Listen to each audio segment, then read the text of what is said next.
across the universe. I'll send him cheesy movies, the worst I can find. He'll have to sit and watch them all, and I'll monitor his mind. Now keep in mind, Mike can't control where the movies begin or end.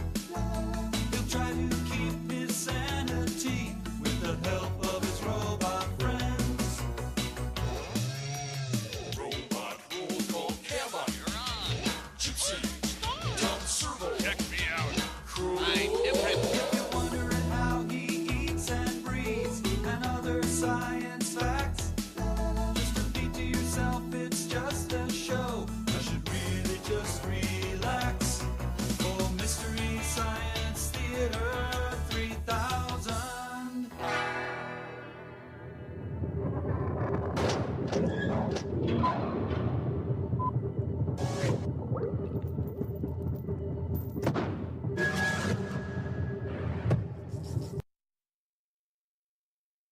Hey everybody, it is the 30th anniversary of Mystery Science Theater 3000. We're going to discuss the history of our favorite episodes. I'm your host, Michael, and on the side over here is Ken.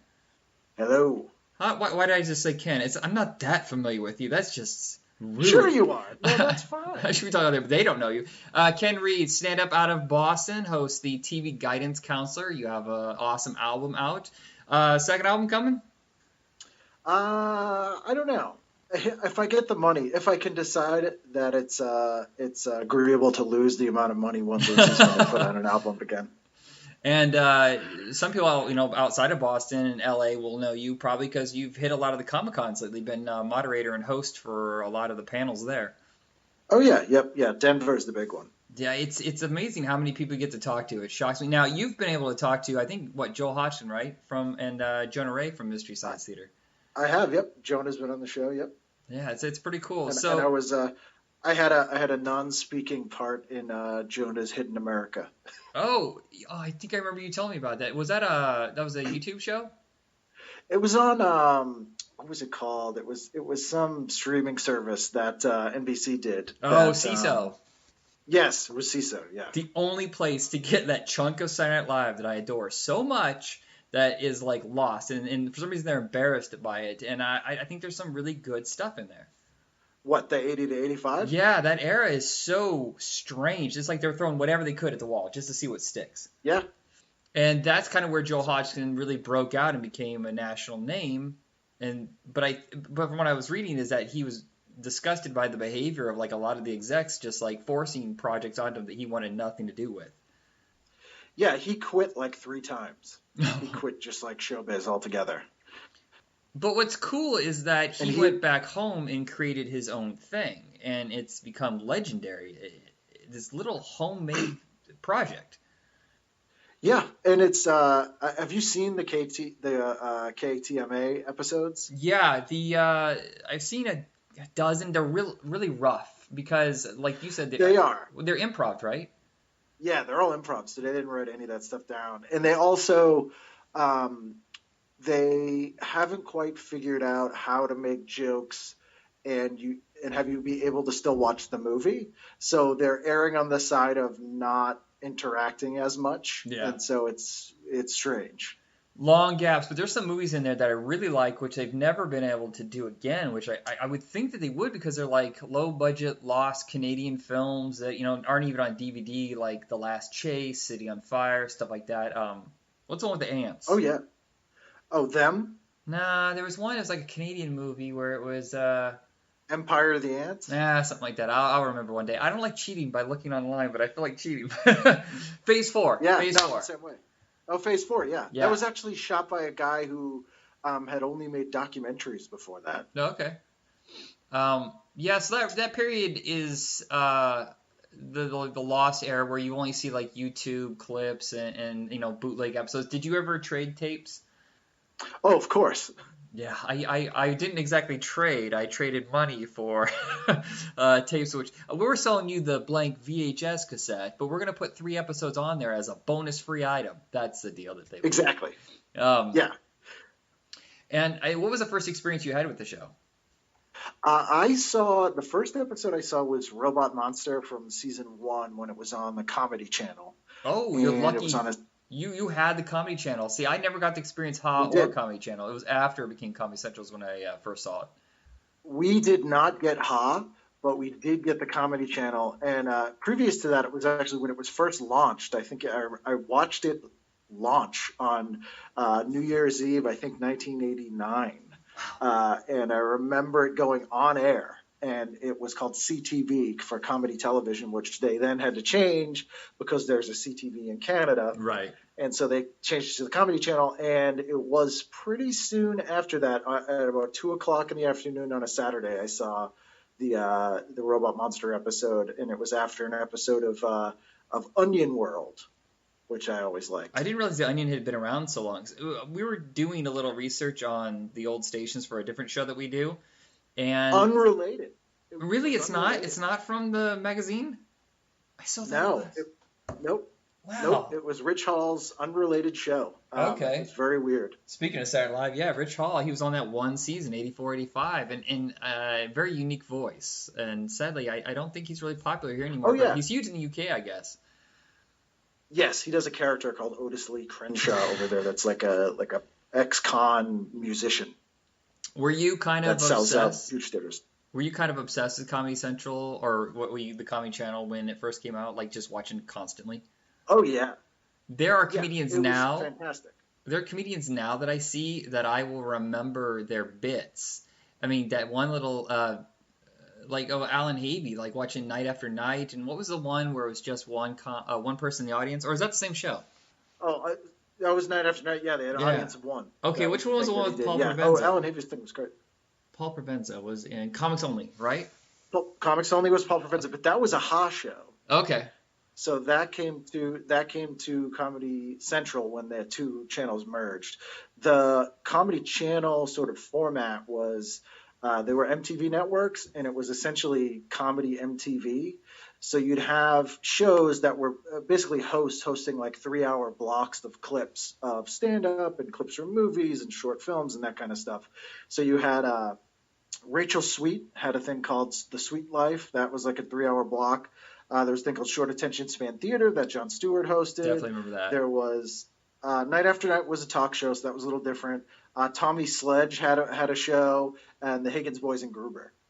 Wow, a lot of those really didn't make it over when they combined the two. What was the other channel like? Ha? Was it just like old reruns of HBO stand-up and sitcoms? Yeah, because How was HBO Networks, and it was run by Lorne Michaels, so they had all the SNL reruns. Most of the old television reruns, that was all from the Ha channel. Okay. So Mystery Science Theater is the only like outside of their production company's show. Like if I remember correctly, they had to pitch it to Comedy Channel and sell their show to them. They did, and it was produced still in Minnesota. So it was the Comedy Channel was based out of New York. It was out of the MTV building in Times Square, and yeah, they were making it in Minnesota. So they would just basically send them tapes, and it would air. Wow. What do you think the budget was like in the beginning? 5,000? 10,000? Yeah, it was probably more like 50 per episode, Oh, which okay. is really low. Yeah, but I mean, a lot of those were early, like public domain films, so it was easier for them. But what is it, like season 3 is when they had to start doing stuff from Sandy Frank and a lot of Italian and Japanese productions. Yeah, they would get lists of movies that were owned by Paramount and Viacom that Okay. they could use in packages. That makes But sense. a lot of people would submit their movies, like Rick Sloan. When I had Rick Sloan on, who made Hobgoblins, he submitted 3 of his movies for them to do, and they didn't take the first 2, and he was surprised, and he was actually kind of surprised that they took Hobgoblins. I think it's funny when you find out a producer or a star will see their movie or hear about their movie being on there and just hate their guts, not realizing that 10 years later it's going to be legendary and people will know them for, like Joe Don Baker. Oh yeah, absolutely. I mean, Rick, they were pretty harsh to, but at the same time, he made a ton of money from that. Yeah. So, do you like the post Mystery Science Theater era when they split off into Cinematic, Titanic, and RiffTrax? Sort of, but they both have their weaknesses. Like RiffTrax, RiffTrax has a couple of great ones. Santa Claus versus the Ice Cream Bunny is fantastic. A lot of the shorts are good, but the rest of them, they do way too many bad dad joke attempts at doing like topical humor or like modern references, and it just is painful. And then the thing I don't like about the cinematic Titanic, which they kind of managed to get out of by the live ones towards the end, was there were too many people on stage, too many people talking at the same time, and it was just way too scripted. So there was no sort of like organic interaction between the people talking. Right. So it just felt it was just missing some kind of life to it. Yeah, when it comes to RiffTrax, I prefer the live episodes because you get to see them. I miss the shadow, what do you call it? Shadow vision or something like that is what they call it. I can't remember what it's Oh called. yeah. The silhouettes, yeah. Yeah, I prefer the silhouettes. I want to see them. I want to see them interact with the movie, which is why I enjoyed Cinematic Titanic. But you're right, there's too many people, and the camaraderie between them didn't feel like it was there. It's like they're all just showing up to do their job and then they go away for a while. Whereas RiffTrax, I feel like those guys are seeing each other constantly. They're in the office. They have their own inside jokes. Oh yeah, and it really does miss something from not having the sketches. Yeah, Because God. those add to the atmosphere and the character and enhance the jokes, and you wouldn't think it would make that big of a difference, but without those you really are missing a lot of the show. I knew someone who would record the episodes but cut out the sketches, and I'm like, are you insane? I literally have CDs filled with just the sketches from movies that I find boring. Yeah, I know a lot of people that did not like the sketches, which was really weird to me because it's sort of integral to the whole thing. Right, that's how you get to know the characters, and that's why you care more when they're joking around. That's a really odd choice. Tom or Servo, or Tom or Crow? Which do you prefer? It's difficult because they've both been inhabited by multiple people, but I'd have to go with Crow. Yeah, I prefer the Trace Beaulieu Crow. That's probably my favorite version. Absolutely. There's a demented innocence in all of it, and I don't have any problem with Bill Crep, whatever his name, I can't remember his last name all of a sudden. Corbett. Bill Corbett, yeah, but his is more sardonic and it's just not as joyful, I guess, as Well, his Trace's. is angry. He's Yeah. like constantly yelling, but I mean that's also the dynamic between Joel and the Bots versus Mike and the Bots, where Joel was much more paternal, Right. and so they had more of like a childlike kind of thing going on, and with Mike they're more like his college buddies, like roommates. So it was like Crow's more like a party animal in that era. Yeah, it's in Joel was more laid back and chill, whereas Mike was kind of high strung. But they had to be different because if Mike was to copy Joel, that would have been a huge mistake halfway through the show. Yeah, I mean, you definitely needed a different. I mean, the thing that they did well was that everyone who replaced somebody in a role had still generally been with the show since day one. So they got the vibe and the feel and the camaraderie of the show, but also could bring like a different, their character kind of into the show. So that I think that was unique. Did you go see the movie in theaters? Okay. I did. I started at the Kendall Square Cinema on an opening day. I feel like you've seen every movie in the theater. I will bring up something. I You're like, did. No, I saw it. It played on 2 screens in the entire country, and I went and saw it. You're like, how? Yeah, from 1982 to about 2002, I went to the movies at least once a week. I went every Wednesday. And then I would usually go multiple days as well. Do you go anymore? No, I go like maybe once a year. Yeah, I went to Avengers and I was good. Maybe I'll go see Aquaman. I'm not sure, but I just feel like I can just wait till I get home because I know some idiot's going to be on their phone the entire time talking to their friends. Oh yeah, and I can buy it for the cost of 2 tickets, and watch it on my 4K TV and not have to deal with anyone. Yeah, 90 days later. Back in the day, we had to wait a minimum of 6 months, sometimes a year for a movie. I think a couple we had to wait years for. Like Gremlins, I think took 3 years. Oh yeah, E.T. was 10. Oh my God, so long. I went to see Mystery Science Theater 3000 right at the end of its run, and we got there about 5 minutes late, and the guy was like, "Well, we're not going to show it." And I was like, "Why? There's no one in the theater." I'm like, "You're kidding me." And he goes, "No, you just got to wait for the next. You're gonna wait for the next showing." And I was like, "Yeah, but that's the night showing. That's like $3 more." And he's like, "Sorry, we're not gonna run it again." I was like, "God damn it!" So all my friends are looking at me and they're like, "Hey, let's just go hang out at the mall." And I was like, "Son of a bitch!" I drove all the way from. I drove 45 miles to get to this theater. And I was like, we're not going to the mall. I lived in the middle of nowhere.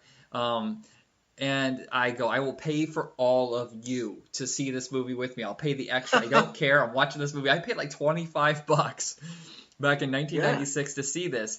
And one of my friends bitched the entire time. And I want to go, you get the fuck out right now. And just go sit outside, sit in the car. But he just like, it's That's nowhere funny. near. He said it was nowhere nearly as good as the show. And it was way too short. He's right about the shortness, though. That is a short-ass movie. I will say that movie is probably the weakest episode of all 209 episodes of the show, whatever there is. But it's odd that they wouldn't air it because they're contractually obligated to air the movie even if nobody is in the theater. Tell you the truth, when I worked at a movie theater, we'd make up stuff all the time. If it was 8 o'clock on a Thursday and we had to change out the next reel for, prepare for Friday, we would say, Right. the film broke, we can't play it. And people were like, what the just so we can prepare so we're not up till 2 o'clock in the morning. Yeah. I knew it. Yeah, I still remember just like thinking, I was like, didn't we just sit down and the movie's over already? And then you find out later that there's a huge chunk of the film that was cut out or they had to reshoot it again with more mainstream jokes. I want to see the original version. They cut down the This Island Earth movie also considerably. So it's missing, I think, almost 2 reels of that movie. That's crazy. And that came out at the same time as Brain Candy. And I remember both thinking, these are going to be huge. And they just fizzled within like a couple weeks.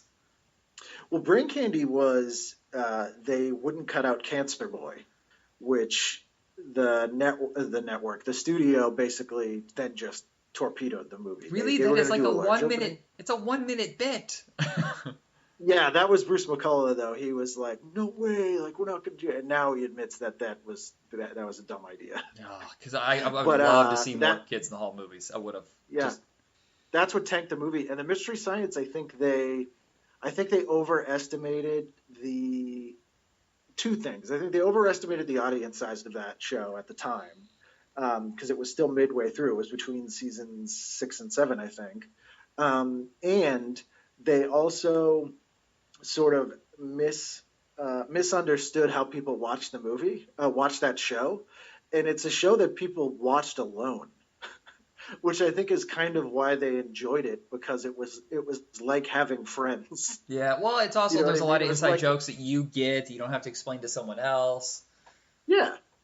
And so that didn't quite translate to a theater experience, Plus, they got a ton of backlash for doing This Island Earth. A ton. Yeah, it's weird. It's just, that's what they do on RiffTrax now all the time, though, is really common, popular movies. And I think people are more comfortable with making fun of movies that are well-liked, that are something you can poke fun at without completely destroying it. But you're right, This Island Earth is one of those movies where I think dads were going around to their kids going, I paid good money for this movie. Yeah, I mean, the other thing was, and that was sort of the change between Joel and Mike, was that when Joel would do it, there was a sort of a little bit more of a reverence for the movies. It was sort of a little bit more, not respectful, because that's not the right word, but it wasn't as like miserable, hate-filled about the movies, and Mike's era could be sometimes. Yeah, there was more snark, I would think, which, if you look at the way we are now, you almost can blame Mystery Science Theater for our behavior sometimes. Yeah, that's definitely a factor. I think it was probably also just was birthed in the same crucible of hatred that the rest of us were at that time. No, there's kind of like that trend though, because Joe Bob Briggs was doing it, Elvira was doing, just kind of taking movies and poking fun at them, but not really hating them. And that's where people, I think, misunderstand Mystery Science Theater, is it really doesn't come from a place of hate, except for Manos, The Hands of Fate. I think everybody hates that movie. Well, and the big difference between like Joe Bob and Elvira was, I mean, Elvira would cut in the movies, but it would be sort of short little bursts, within the film, and then the rest would be wraparound stuff, which is the same thing that Zachary and Goulardi did. And then Joe Bob would, on the original show, would just do an intro and an outro, and then on the TBS show would, he'd talk about it between commercials, but he wasn't making comment during the film. So that's where Mystery Science was pretty unique. Yeah.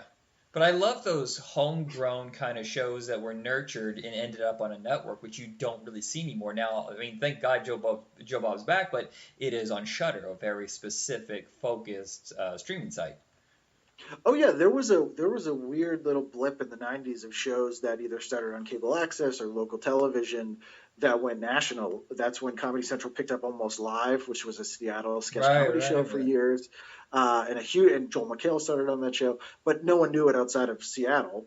And they started airing that. You had Squirt TV, which was Jake Fogelnest, who was doing it on New York cable access. MTV picked that up.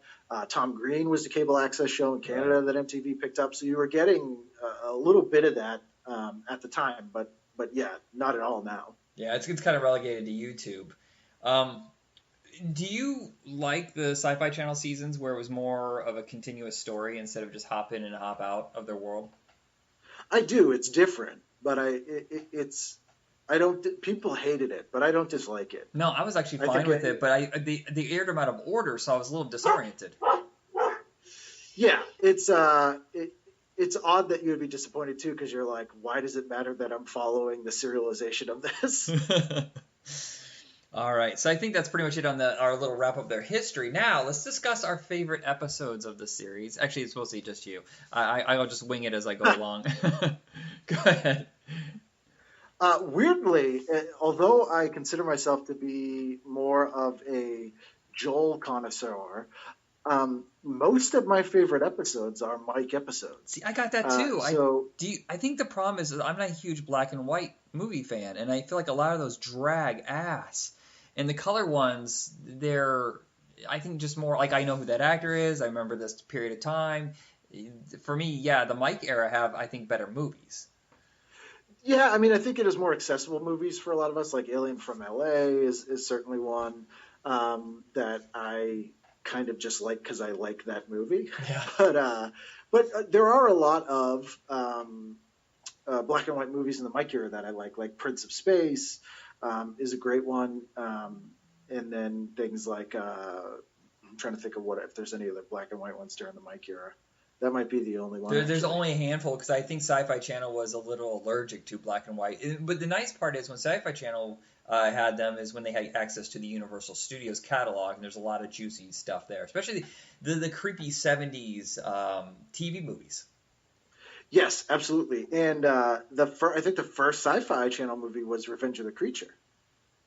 Yeah, it was. That's right. I That's might be right. wrong. Yeah, I'm pretty sure it started off with that, and then I think it was. Yeah, I feel like the first few episodes were really old black and white Universal movies, and then they started stretching out into other things, and not just Universal, like a lot of independent productions. Like you said, they would send them movies. Well, you also had like the Brute Man, which I think was what's that other studio? Not RKO. I can't remember the name, but they were like kind of the third tier. Yeah, that's one with Rondo, black and right? white horror Rondo studio. Hatton. Yeah, with Rondo Hatton, and there were a few things like that. But the first one that comes to mind is got to be Puma Man. Oh, I love. Okay, so I thought this was an Italian movie for the longest time. This is Spanish, right? Mexican? It's a Spanish-American co-production, and it actually is a pilot for a TV series. No. Wow. Yeah. Okay, that actually makes a lot more sense. A lot of these look like they're pilots for TV shows that failed. And a lot of them were. Okay. Like Codename Diamond Head was. Obviously, Master Ninja 1 and 2 was a TV series that they edited into movies, which are also on my list. I love those. God, I love those Master Ninjas. Do you know that I love Master Ninja so much, even though I know it's a terrible show? There was this video store not too far from me where they had, you always had the normal video store with the most common stuff, but there's that one with like deep vault of random titles that nobody should be carrying anymore. They had the entire Master Ninja catalog, and I had to get all of them. Well, they just released The Master, I which know. is the show that it is, on Blu-ray. Right? It's crazy. Yeah, but it looks great. Does And it? the Oh, you have guest- it? Like oh yeah. The list of guests. I actually bought it twice because my dog ate my first copy. Wow. But yeah, the list of guest stars on that show was pretty amazing. Who's Crystal Bernard was in one of the episodes, Yep, right? Crystal Yeah. Bernard's in it. Demi Moore is in it.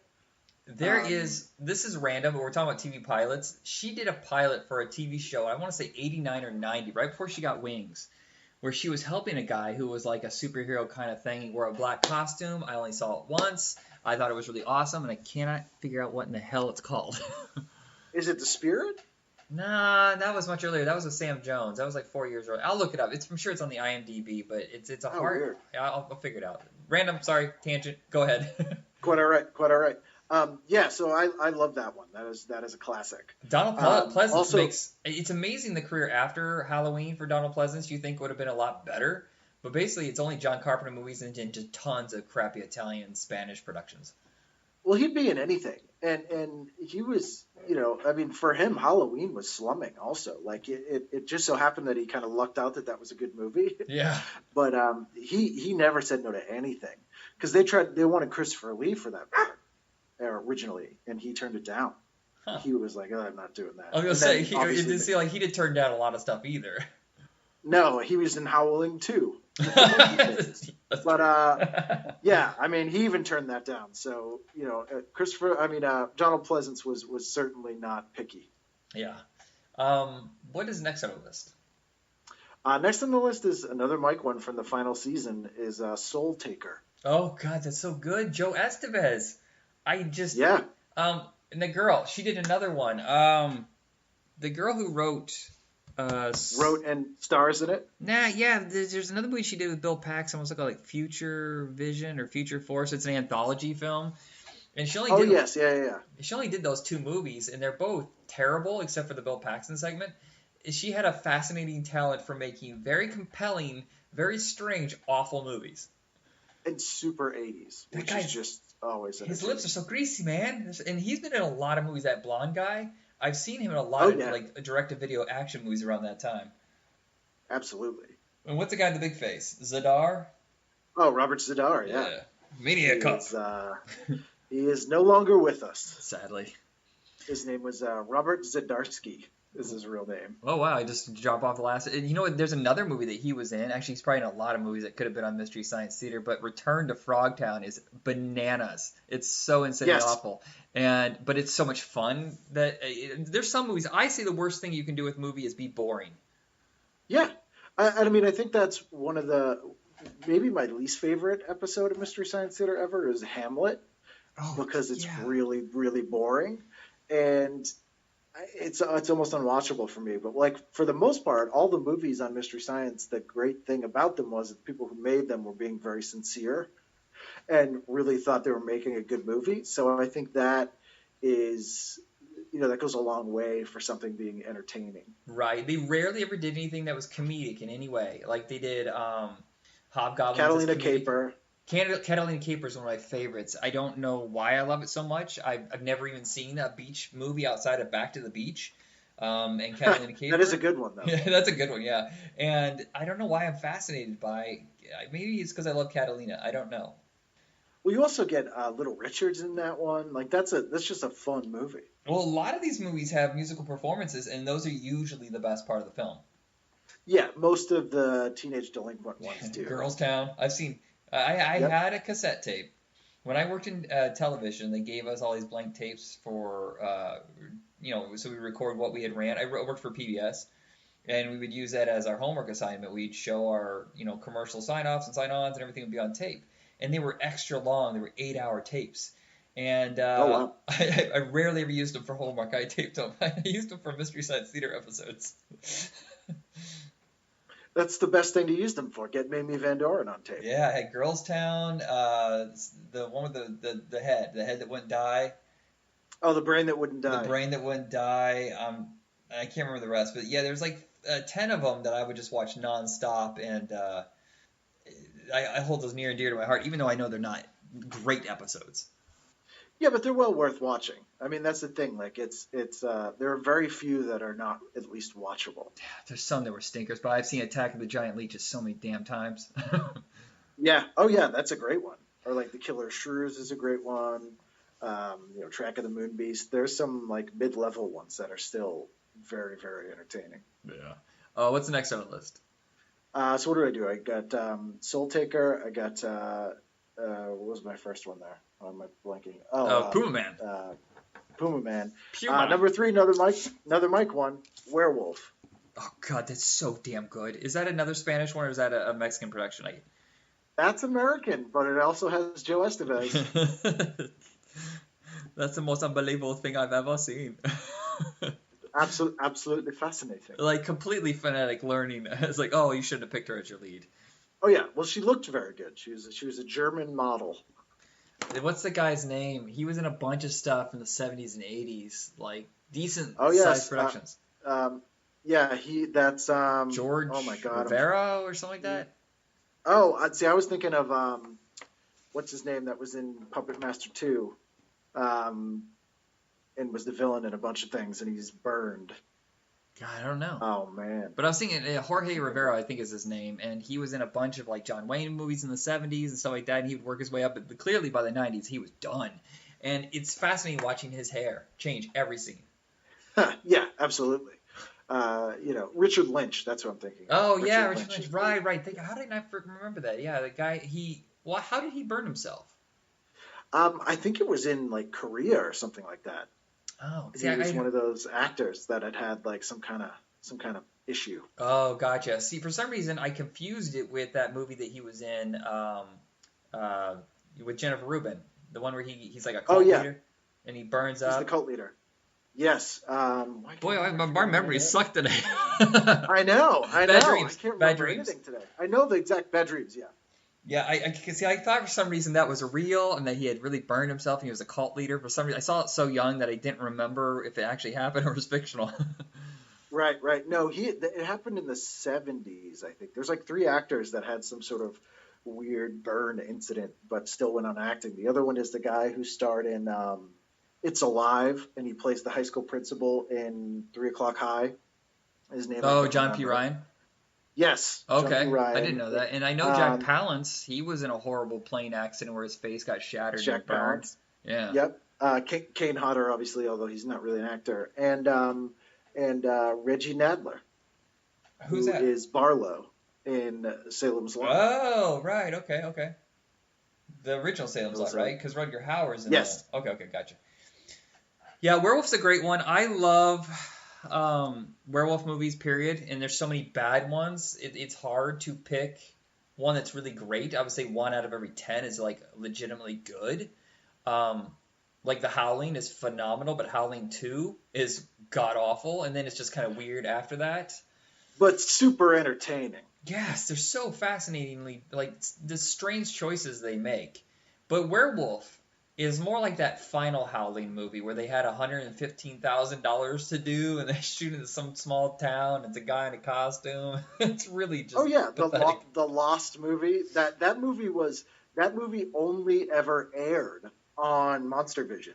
It would have been completely lost otherwise. It was never released. Oh, New Moon Rising? No, like that. I rented New Moon Rising at our drugstore, and New Line Cinema actually released it, but I think you're right. I think there was an issue because Turner had a deal with New Line Cinema to distribute, but they hadn't properly acquired the rights or something like that, and then Clive Turner, the guy who owned the Howling or whatever, took it back. I don't know.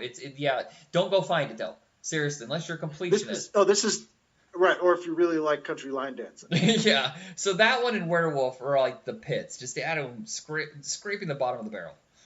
I had an idea once for a werewolf story that was, the premise of it was there were were-humans, so there were like animals that would turn into humans as a monster, so it would just be like this naked, screaming human that's really a rabbit or something. That's crazy. He's got no hair. Yeah. Why is the were genre only really goes with wolves? We've seen Ladyhawk, which is kind of a werewolf concept, but you never see like were-bears or were-ducks or were-gators. Nothing. You do sort of in mythology, but it's because the werewolf, the Wolfman, the Universal movie, is what invented all of that lore. That's all an invention of the screenwriter. Like almost none of that. It's not based on a book, and none of that comes from anything other than the screenwriter of the Wolfman's brain. So a lot of it is just that's the first one. So Universal has the rights over a lot of the things in that lore. So it must be kind of hard to make a werewolf movie because a lot of these are public domain. Vampires are public domain. Werewolves technically are a public domain, but the rules are not. Universal owns them. Right. Oh, I never even thought about that before. They invented the silver bullet thing. They invented the whole you get bit and then you turn, and like that's all a creation of that movie. It's funny is all the classic monsters in a way, are public domain. So anybody can make a mummy movie, a Frankenstein movie, zombie movie, but nothing in the last 50 years. Like nobody can go out there and just make a Freddy or Jason movie, but they can make a similar style movie. Yeah, well, I mean, those characters are not archetypical monsters either. Like they're not, what is a Freddy? Right. Like Dracula is a vampire. Frankenstein is a monster, an undead monster or a zombie, or however you want to put it. But like, yeah, a Freddy is. Geez, I don't even know what that would be. Just a pedophile murderer who burned himself or who got burned. Exactly. Yeah. Exactly. Speaking of that. Is that a good segue? Did we find the next one? No, that was what we were just talking about with these actors who had suffered. Oh, burns. right, gotcha, yeah. What's the next on the list? Time Walker. Oh, wow, that is one that's kind of forgotten. I remember that was one of the very first ones I saw. Cave Dwellers was the first, and Time Walker, that's the one with like the mummy, right? Yes, God, and I it has remember that. one of my favorite lines in it. Get Ken Melrose, he'll touch anything. And has Ben Murphy, who was in another episode of Mystery Science Theater, like The Invisible Man or something, Gemini Man. Yes. Or that they made as that was a TV series, but they edited them into 2 movies as well. But what was the movie called? Ride with Danger. Oh, yeah, you're right. A Ride with Death or something like that, yeah. Ride with Death, yes. Directed by Alan. Oh man, I forgot his name. But he's married to Sandra Curry and directed a ton of Magnum P.I. and Columbo. Gotcha. That name sounds familiar. Like I feel like he did Space Rage with Michael Pare, like some really god awful. But He may have. Universal was known for packaging up their TV shows, like their short-lived TV shows, and selling them overseas as movies. I think Battlestar Galactica probably being the most notorious. Yeah, same with Salem's Lot. It made sense. It's a good business model. Yeah. I mean, if you can't sell it as a series, put it in the theaters. They did that with Airwolf. They did it with Buck Rogers, like Gemini Man and stuff like that. They package it up. Or sometimes they just put them on VHS. I remember Amazing Stories. The only way I could ever see it was those tapes. Those 90-minute movies of the 3 episodes usually. Yeah. I literally just forgot. I have such a short attention span. Oh, yeah, Time Walker. I'm writing these down. This is what I do to Ken almost every single time he comes on the show. I make him do lists. I always give him homework. I'm like a dick. Do homework for me, Ken. I don't mind. Do the work That's for how me. my brain. That's how my brain works, so it's fine. I love that the 80s era movies are my favorite of the Mystery Science Theater. I really like City Limits, Time Walker, Warrior of the Lost World. A lot of those are just so much fun. They're much faster paced, too. Yeah, absolutely. They have a different vibe for sure. Pod People. Pod People's on my list. All right, let's hit Pod People. Pod People's great. That's kind of a quintessential Mystery Science movie. It's just so weird that It Stinks is a perfect example of why the sketches are so great and integral to the plot. Mm-hmm. Pod People's a classic. What is the company that would patch those movies together? You remember how they would always have some sort of weird sequence in the beginning that was in slow-mo, and it was weird, like not pixelated, but it was like a weird fragmented way of doing it. It was slow-mo and well, the reason that they would do that is so they could re-copyright the movie under their own banner. Oh. So it was a way to edit, to add something new, and now it was a new version of the movie, and they could copyright it under their own company, which was kind of sketchy. It was a little bit legally dubious, but I think ended up working. Okay, so that's why Cave Dwellers is only known under that name for Mystery Science Theater, but on video it's like the Invincible Eagle or the Iron Warrior or something like that. What is Pod People known outside of Mystery Exactly. I don't even know. I think it might be something like Trumpy or something about the little creature. It's definitely not Pod People. I still remember 3 years ago when we thought it was hilarious. Back when we thought it was fucking hilarious that Trump was running, like he would never make it.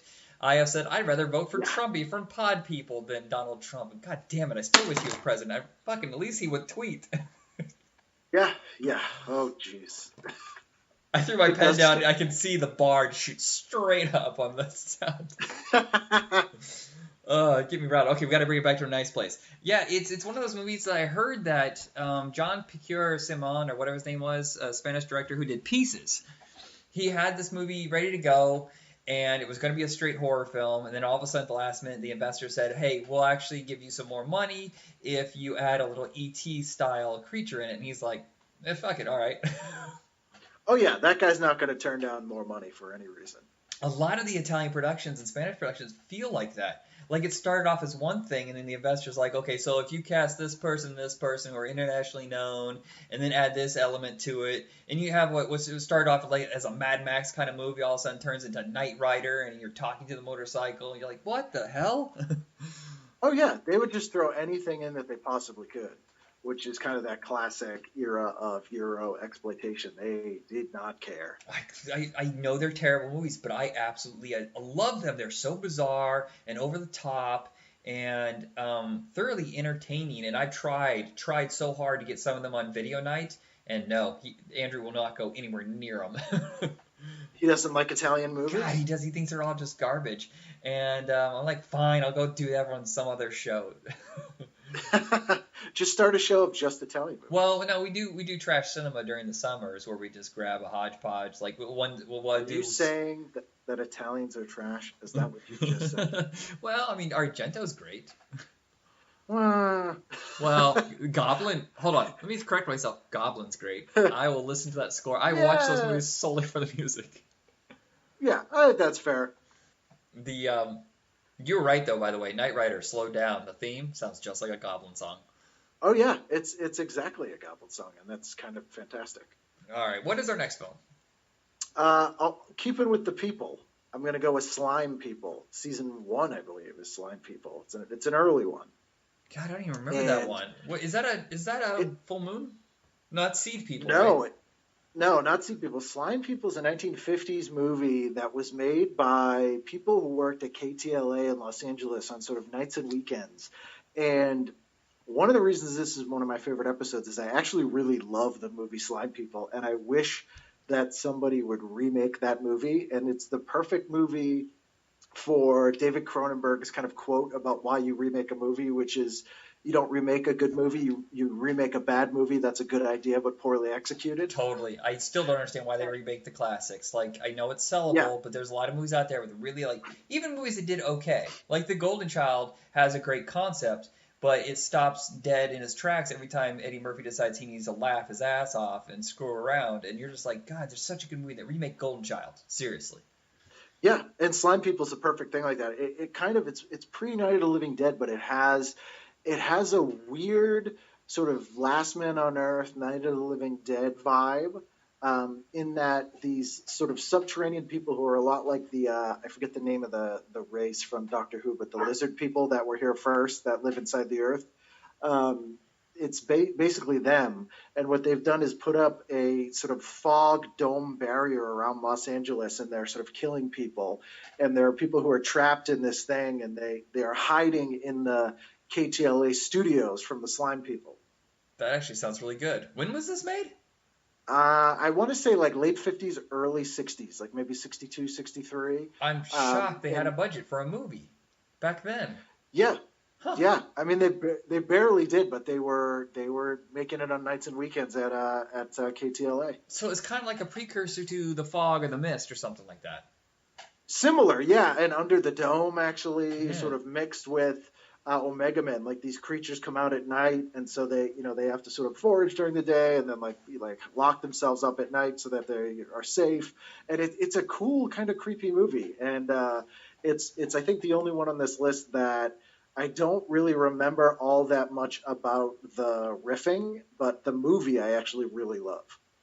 I'm always surprised they haven't done Last Man on Earth since it's public domain. But at the same time, you have to argue. I think that's a great movie. A lot of people shit on it, and Vincent Price is so miscast. I'm like, that movie creeps me out. It's better than Omega Man. Oh, it's very well done. Yeah, and what's the other one? What's the I Am Legend? Yeah, I mean, I prefer the Vincent Price. And it was a huge influence on Night of the Living Dead, which is obvious, and is also an Italian mishmash movie. What's next? Next up on the list, I have, where am I here? What else did I do? Oh, Hobgoblins, which is it's Hobgoblins. I know. It's like everyone. I love the Gremlins ripoffs. Now, I know Critters is not a ripoff. Everybody says it is. And it's a completely different beast, but like Munchies, Hobgoblins. What were they? Munchies. Troll. Yeah, Hobgoblins to me is like so inept it doesn't even bubble to the level of being Gremlins ripoff. Yeah, it's just it's weird when you see like just the puppets, just like this stiff puppet. The worst puppet I've ever seen though is a movie called Elves with Dan Haggerty. Oh yeah, where the mouth with the doesn't. Nazi. Yeah. Oh god, The Nazi elves. Yeah. that is a movie It's ripe bad. for MST 3K riffing, except for the weird Nazi incest twist in the story, which is completely messed up. Yeah, and actually, I don't want to brag here, but I've been to Rick Sloan's house and I've seen the actual Hobgoblin. Did you do an episode with him? I did, yeah, and I got to see where he filmed a lot of that in his house. He filmed a lot of Vice Academy movies in his house, and he has the Hobgoblin puppets. They're just Hold hanging on. out in his garage. He did Vice Academy? Oh yeah, The he whole did. series? Yep, the Oh whole my series. god, that was like 50% of what showed on Up All Night. It certainly was. God, And is that's why that he has Trauma a home. Films? Yep. Yeah, so I've seen the actual Hobgoblins with my own eyes. You know, like we were talking earlier, like those shows during that era, they're so precious to our generation, you know, for people who are seeking out strange cinema, bad cinema, for just in the fun riffing from the host. But the thing is that the only show of all of these really that have a catalog that you can view today intact is Mystery Science Theater. I think there's some Elvira's that are available, not all of them. But there's no Up All Nights, there's no Joe Bob Briggs, just the host segments. And I want to see the whole thing. Yeah, I mean, there's a lot of bootlegs of a lot of the Joe Bob Briggs that you can find. Up All Nights are a little bit harder. Shout Factory actually released, I think, like 20 episodes of the original Elvira series, but yeah, they are hard to find. I mean, they were disposable fodder to air around a movie. That was okay. So all my friends in high school, we were the kind of guys that, you know, we didn't go out to parties, we didn't go drinking. I'm pretty sure it's because we were mostly unpopular. That's not the point. But our idea was Chicken and the egg, my friend. Chicken and the egg. our idea of fun was watching USA Up All Night or Mystery Science Theater. You know, getting together, grabbing the cookie dough, which I wouldn't be surprised if we all have tapeworms. You know, and staying up till 4 o'clock in the morning watching crappy movies. Yeah, I mean that's sort of the bonding experience, and I think that's what the show taps into, is that experience which you can get on the show even if you don't have any friends with you. I wonder if new generations even have that. Like, it's on Netflix now, but I wonder if the generation now that's watching it is completely ambivalent to the whole concept. Like, now it's just, you know, our generation and maybe our kids, you know, that are watching it. But, you know, 20-year-old, Yeah, no, I mean, no. Yeah, I mean, I think that I guess maybe the closest thing is that they like live tweet. I don't know. You know? I don't know what that would be. I see that But, Facebook hosting parties where they watch a movie together. It's just not the same. It's weird. Yeah, it definitely is very strange. All right, what is After Hobgoblins? After Hobgoblins is Master Ninja 1 and 2, which are 2 episodes, but they're 1 episode. God, I love those. They're during that ninja craze of the 80s. I was shocked to discover this was not produced by Canon Pictures, since it had Sho Kusagi and Lee Van Cleef, which were in their little repertoire of actors. I feel like, though, the guy who made it, didn't he do something? The guy who created Master Ninja did something big, I thought, right after this. I can't remember. He may have. I think it was an NBC show, and NBC was just trying to throw anything at the wall and hope that it sticked. Isn't that the best era of NBC, when they were just like at the bottom of the barrel? They're like, 3 years later, that's what Fox would become. Oh yeah.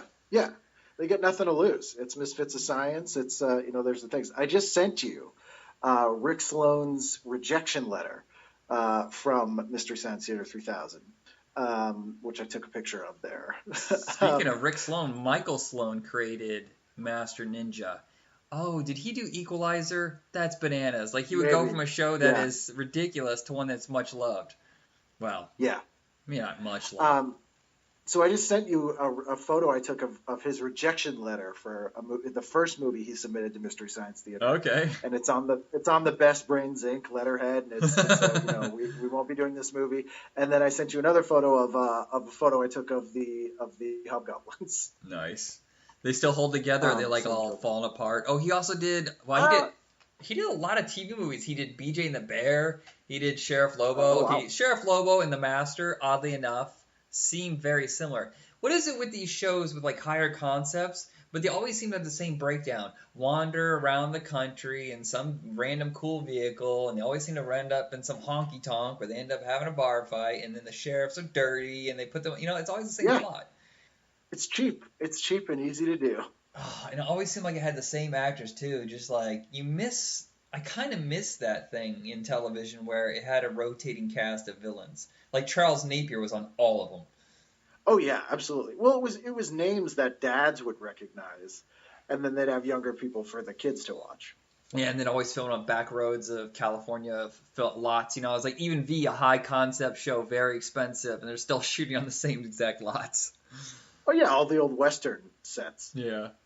Yeah, Master Ninja is a really fun one. I always wonder what happened to Timothy Van Patten because he was so insanely good in Class of 1984, and then he ends up on this, and that pretty much just derailed his career.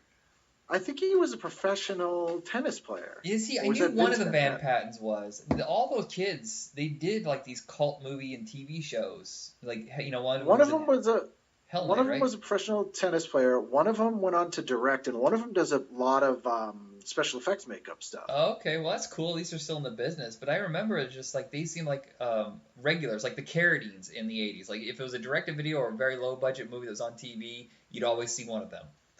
Well, it's a recognizable name. People would see Carradine, and even if it wasn't John or David, they were like, "Oh yeah, no, I've heard of that." Yeah, and Sho Kusagi just red hot for like 1 minute, and then basically Michael Dudikoff took all the heat off of him when he started doing American Ninja. But for a while there, Sho Kusagi was who you went for legit martial arts. And we know where Michael Dudikoff is now. Well, where's Sho Kusagi? I know his kid does martial arts movies now, but True. and Who knows? yeah, but he would always show. He was like one of those like show up for 10 minutes, and mostly was stuntmen doing all the action. Don't tell me League of Van Cleef did any of that.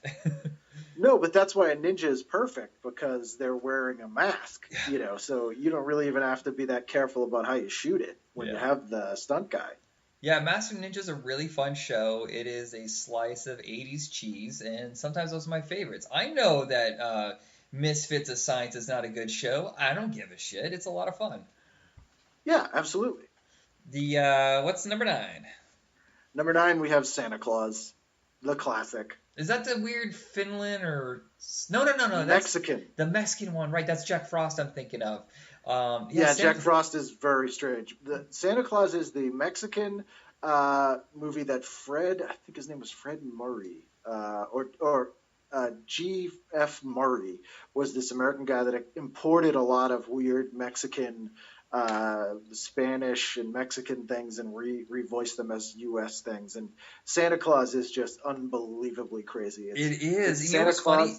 Is I saw it before I ever saw it in Mystery Science Theater because at the video store, New World Pictures packaged it and tried to sell it as a ripoff to Santa Claus the movie, and I rented Yeah. it. I did not rent Santa Claus the movie, which I'm going to argue is not a very good movie either. No, I would say that the Mexican Santa Claus is more entertaining, at least. Yeah, God, I know. And you get Santa Claus fighting the devil. Yeah, it's so great. That's such a bizarre thing to do. And the funny thing is, Satan is not the creepiest thing in that movie. It is that reindeer laughing. That is fucked up. Oh yeah, or the kid who wakes up and her parents are in weird boxes like dolls. Yeah, there's some weird stuff in that movie. It's almost like a Coffin Joe movie. What's Coffin Joe? Oh, Coffin Joe was this guy in Brazil who made a series of horror movies that he wrote, directed, and starred in. I think there's 5 of them. And I think one's called like This Night I'll Possess Your Corpse. Wow, that's And a there's great one title. called Tonight I'll Take Your Soul. Look up Coffin Joe. They're all sort of 60s, 70s. He did this amazing, it was a black and white movie, but there's a color sequence in hell. And his version of hell is like a frozen cold hell. Huh. And it's bizarre and psychedelic and weird. And he sort of wore a top hat and has like very long fingernails. It's a really unique, strange character. So it's Brazil was cashing in on like the horror craze that like Paul Naschy was huge in the 70s with the Mexican horror, and they were just kind of creating their own world of horror there. Yeah, he's almost like the Brazilian Paul Naschy. Okay, so Coffin Joe was an actor, or was he a host, or was the director? I'm not sure. Yes. All of them. Okay, all right. So it's one Yeah. of your do-it-yourself kind of things. Okay. Yeah, it's a very unique. I think he made 5 movies, and it's a very unique, strange cycle of movies that I'm surprised he's not a bigger cult figure.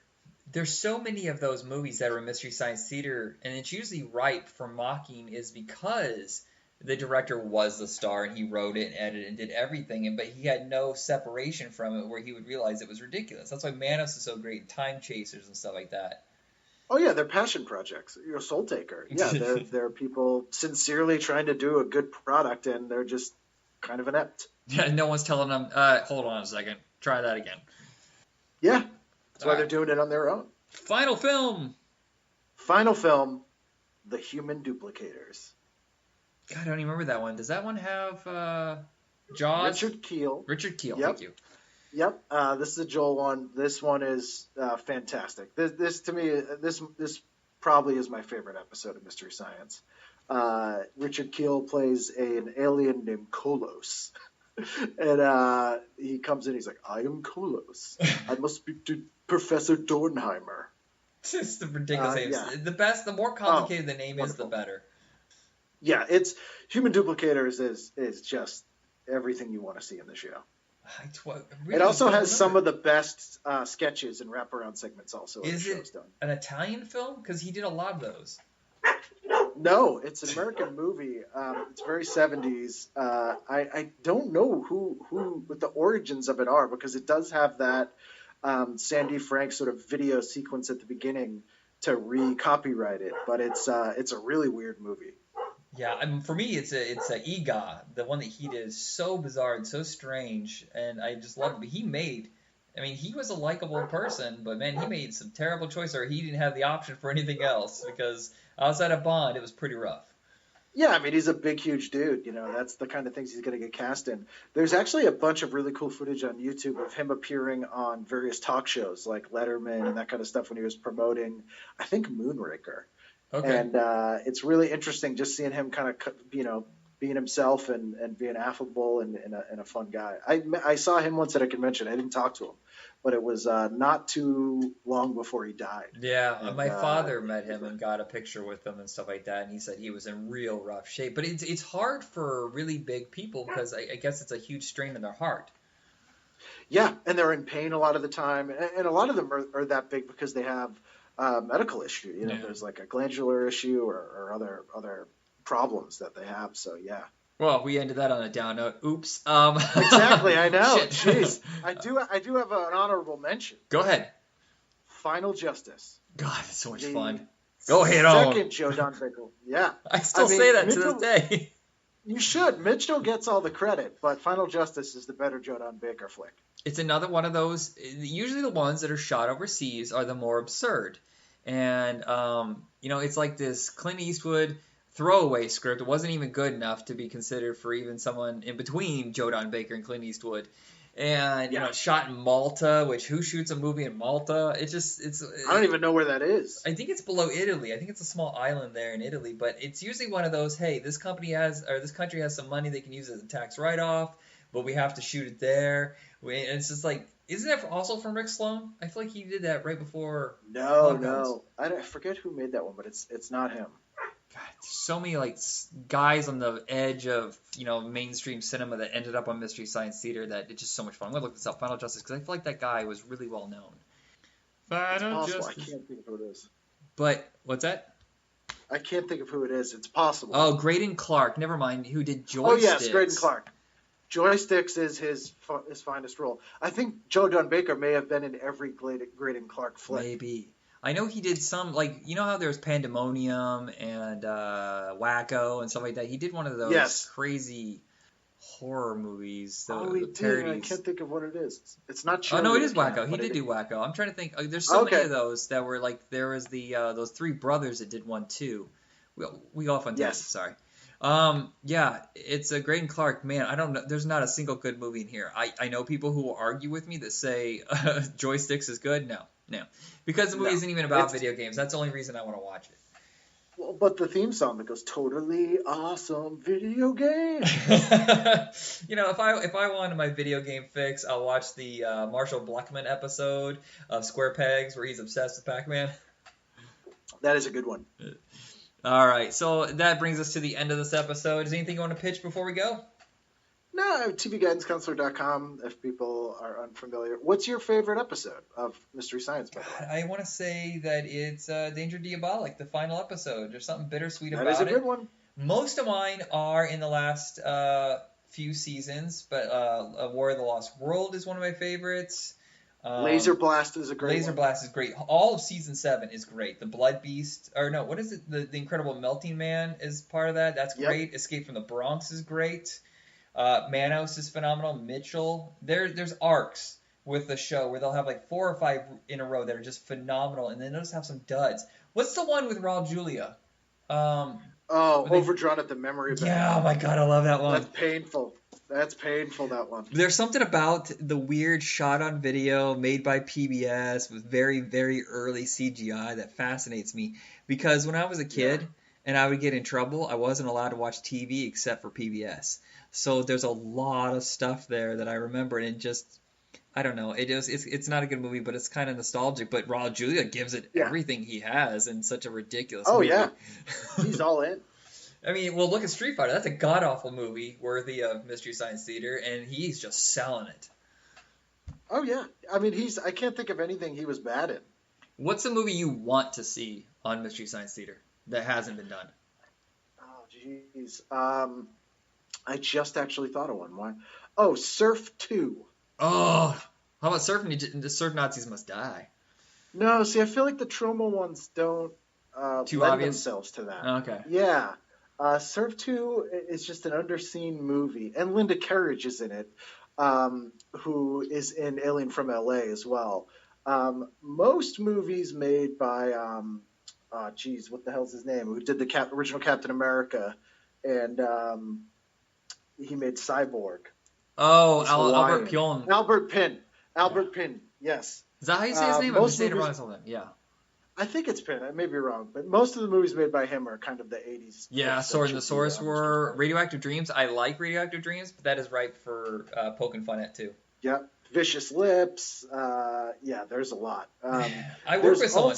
I work with a girl who looks just like Kathy Ireland from Alien from LA, and for the first 2 months, it bugged me. Like, I couldn't stop looking at her like, you look exactly like... I wanted to tell her, but then I would have to explain who Kathy Ireland was and what Alien from LA was, because she's like 20. And I'm like, well, okay, so before you were born, there was a TV show called Miss... Yeah, but that's a high compliment. Yeah, I'm not sure she would take it as a compliment, but I was like, no, hold on a second. So some people, that's actually a pretty... You never know. Yeah, I think those flicks, because Full Moon was always trying to sort of weasel their way into that world. Those movies don't really work for that. Yeah, purposely made cult films are really hard to make fun of. I like the dead serious ones. There's one from the 70s. It's an Italian giallo film with Stuart Whitman, and I want to say Donald Pleasence, and somebody else. And it's called Blazing Magnum. And it's just ridiculous. Oh, nice. I swear there's a scene where just everything goes wrong in this fight sequence, or this car chase sequence, but they keep filming, and you're just like, I'm pretty sure someone just died. Well, how are you still filming this? And they're fighting transvestites and midgets, and it's just really trashy and weird. Perfect. That's perfect. That's exactly pretty much any movie made in Italy between 1970 and 1990 could have been on that show. And also, that's why the made-for-TV movies tend to be so great, because they're competently made and deadly serious, but often not good. Oh, you know what? I think I just remember the director. Was it Lee H. Katzin or something like that? Oh, yes, I think so, yeah. Because he did tons of those movies in TV shows back in the day. Yeah, and the more melodramatic, the better. Absolutely. I do enjoy Someone the new I season. Touched would be great. What's that?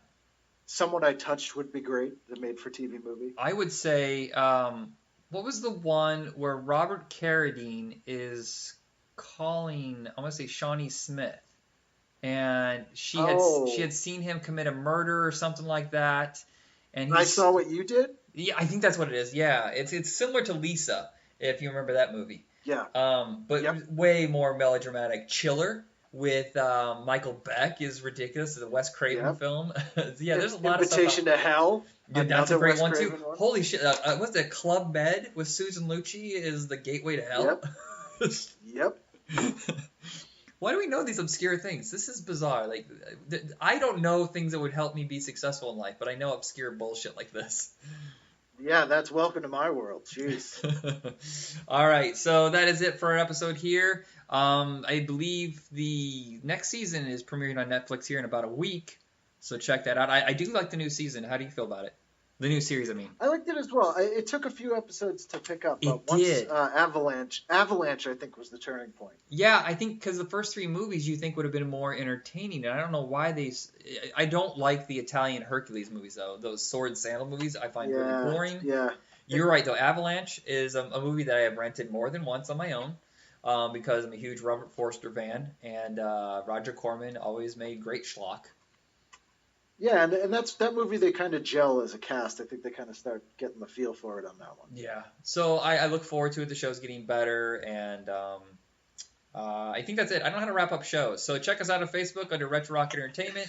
Check out TV Guidance Counselor. This guy's killing it. I'm too introverted to go out there and search out big names. You have you're brave. You're just like, I don't give a shit. I'll just go out there and you Just ask them. Ask them. You meet your heroes, and me, I'm like, I don't want to go to their party. I'm going to hold my own little party. It's high school all over again, but in the podcasting world. Get them to come to you, man. They'll come to your party. Yeah. Well, you come to my party. Your podcast is way more popular than mine. But we're both at times insufferable nerds, so we get along. It's true. The best of us are. All right. I guess we'll just say goodbye. See ya.